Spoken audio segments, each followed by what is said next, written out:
Now we're going to move to the real close roots of rock and roll in the 1950s. This is it. We are on the edge. We are so close.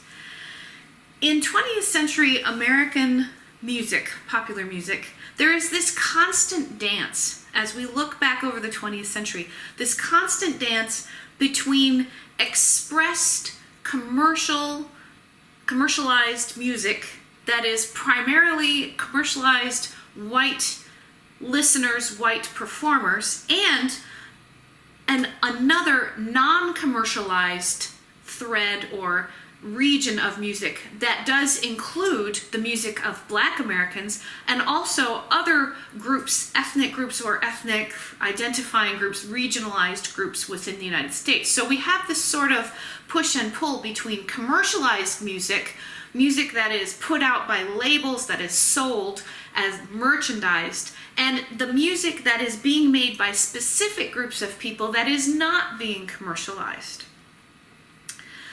In our quest for the roots of rock and roll, we are going to right now look at 3 musical styles, and you will find in the document, the page in Cougar View that lists these musical styles, there will be a little document that will describe the same style characteristics that I'm going to mention now, but we'll have clickable links for you to listen to examples of this music. So pay attention to that in Cougar View.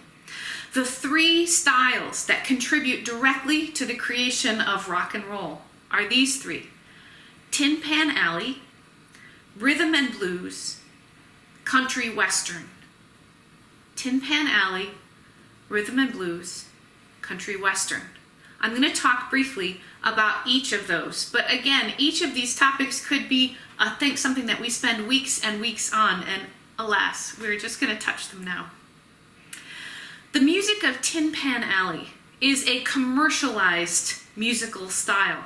Tin Pan Alley is the region in New York City where Broadway shows are produced and where they're created, where actors and singers and songwriters and playwrights all interacted, especially in the 1920s, 30s, and 40s. The Tin Pan Alley style of music produces eventually the great sort of classical musicals of American musical theater like Oklahoma and Annie Get Your Gun and things like that. But prior to that, we have composers who are writing music that is popular in nature. It picks up on the jazz and dance rhythms of the time, the sort of popular song styles of the time. So by the time we get to the 1940s, the Tin Pan Alley sort of song, the melody that you would say, oh yeah, that's what you'd hear on the radio, or what you'd get eventually in a record, or maybe you'd pick it up in a song sheet so you could take it home and sing it yourself and play it on the piano. Those commercialized styles of music would have sort of the same kinds of characteristics. Tin Pan Alley music features really smooth, attractive melodies. I'm thinking here, if you want a quick reference, think of Somewhere Over the Rainbow in the movie The Wizard of Oz. That is an reasonably early Tin Pan Alley song. It's Somewhere Over the Rainbow it's got this beautiful, memorable, singable melody. It's got a very sort of crooning song style, the Tin Pan Alley style of songs that also became a characteristic of swing ballads. That's where they all sort of mingle together. So a very smooth, attractive melody that you think, oh, I'm going to listen to that great voice sing it. Tin Pan Alleys usually feature uncomplicated rhythms. They're not hard to sort of sing back. They don't have tricky little rhythmic bits woven into the melody. The way the melody falls, it maybe aligns most easily with beats 1 and 3 in a 4-count measure. 1, 2, 3, 4. Somewhere over the rainbow. I'm not singing it because if I sing it and put it on YouTube, they'll take my video down. It's copyrighted. That's an aspect of commercialized music. The music is copyrighted and supported by the whole legal network of whatever company owns the rights to those songs. And some of those companies existed in the 20s and they still exist today, like Warner Brothers, for example. That's just one. They were turning out, we think of them now as cartoon people, they were turning out popular song in the 20s, 30s, 40s, and they continue to do that today. Okay, uncomplicated rhythms that fall on the strong parts of the measure. 1, 2, 3, 4. 1, 2, 3. Or perhaps chestnuts roasting on an open fire. That is a very straightforward rhythm to that beautiful tune. We're going to talk about that in a minute. The lyrics of Tin Pan Alley songs are often romantic and they're comforting. This is the kind of music that Americans listened to during the Second World War for comfort, to make us remind ourselves that, okay, the world may be filled with war, but somehow in here I feel better. This sounds like something we might do in a pandemic. I think a lot of us have experienced this, where maybe during isolation we've decided to go back and watch not new shows, but old reruns from maybe our childhood, to listen to old tunes, the things that make us feel like it's okay in here. So romantic, comforting lyrics. Tin Pan Alley songs typically have moderate tempos. They're sort of stroll along. Like I say, not fast, excited swing dance melodies, but I know why the rainbow's in summer, long after the winter has gone. 'Cause even when it's snowing, stars are faintly glowing. I know why, and so do you. That, hopefully they won't take that one down. I don't think that's under copyright. So moderate tempos. The melodies are often placed in a major key. Do, re, mi, fa, sol, la, ti, do. That's a happy, sort of warm key, as opposed to do, re, mi, fa, sol, la, ti, do. Oh, that's minor, that's sad. Most of those melodies are going to be in a major key. Who are the artists singing Tin Pan Alley songs, not just in swing band situations, but also in just as ballads on the radio, in records, and in movies? If you've watched black and white movies from the 30s and then into the 40s when they're in color, and you're watching some of these sort of more musical movies, maybe they've got dance numbers with Fred Astaire, but they've also got these Tin Pan Alley lovely ballady songs. Well, you're talking about artists like Nat King Cole. Chestnuts Roasting on an Open Fire is a great example of Tin Pan Alley song, but there are plenty more in his repertoire. Frank Sinatra, the crooner, the big name doing these Tin Pan Alley songs. Bing Crosby would have been one of the slightly earlier generation. Frank Sinatra keeps it going into the 50s and 60s. His career as a sort of a crooner, I guess, lasts a little more strongly than Bing Crosby's, although Bing Crosby was also still active as a singer into the 60s. Tony Bennett, Eddie Fisher, Perry Como. Those are some examples of Tin Pan Alley singers. They were supported by centralized commercial labels like Warner Brothers, for example, Capitol Records, RCA, those big genres that they have the means to say, hey, here's a musical product, we're going to put it out there and advertise it, and people are going to buy it. Okay. Second aspect, second influence, close influence to rock and roll, country western.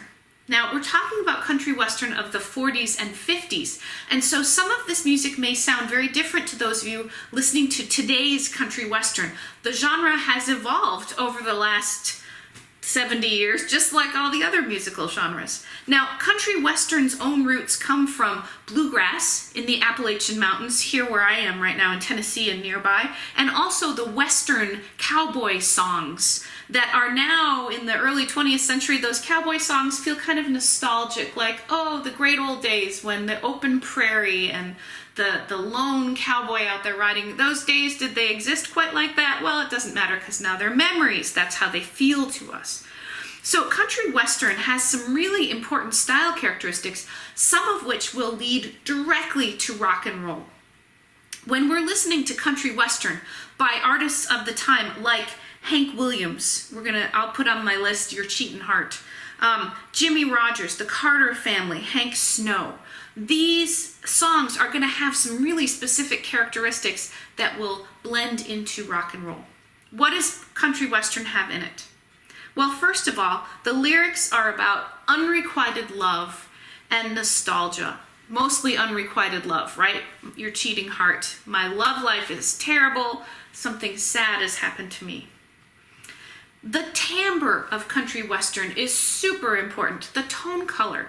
First of all, the instrumental tone color, country western songs of this period usually featured a steel guitar. And so you have the sort of slide guitar sound, this different sound than a plucked guitar, and it's a different sound than the later rock and roll sort of electric guitar that we're gonna hear played by other artists. But the singing also has its own particular tone color. The tone color or timbre of country western singing in this style is kind of nasal. And the male singers would also feel frequently, or not frequently, but they would sometimes break into maybe a yodel or let their voice sort of break. I can't do it because I don't have a voice that breaks like that, but like when you're sort of flipping, a guy flips from his sort of man singing voice into that falsetto range. So we have this rather nasally timbre. That's going to be really different from the timbre we heard in blues, which is a very rich chest voice timbre. And that nasal sound isn't going to go much into rock and roll, actually. In country western, we will see songs that feature maybe a violin as an instrument and a backup vocal trio. That backup trio is going to be really important for rock and roll. We're going to see that get remade into a related sort of descendant of that. Country western features simple harmonies that are not very complicated. Of all the chords that we could manage to cram into a musical song, we choose the simple ones in country western, very straightforward ones. The rhythm of country western is one of the most important things that gets put into rock and roll. In country western, we feel a real emphasis in 4 beats on beat 2 and beat 4. 1, 2, 3, 4. 1, 2, 3, 4. You hear about people laughing about whether people clap on 1, 2, 3, 4, how very square that feels, or 1, 2, 3, 4, 1, 2, 3. That's an influence of country western.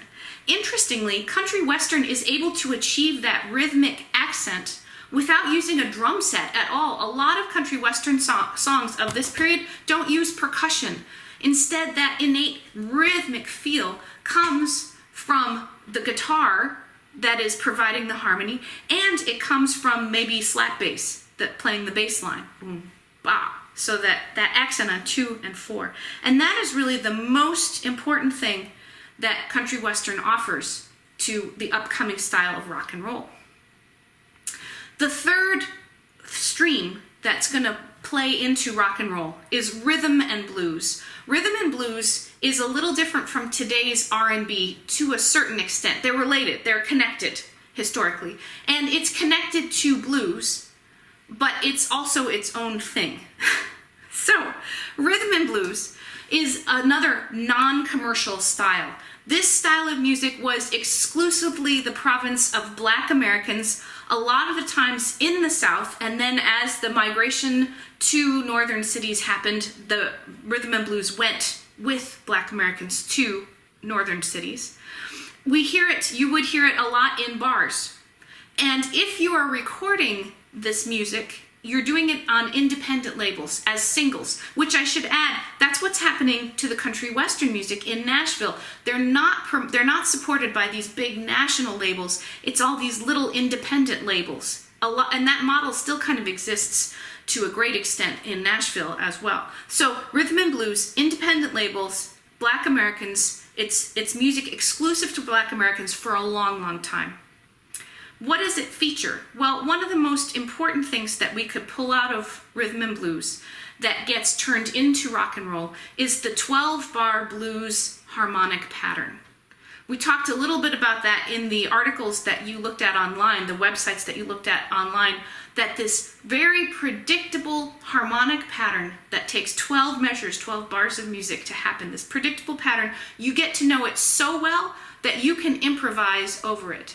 Rhythm and blues is largely improvised rather than sort of scripted out or written out because it's working over this 12-bar blues pattern.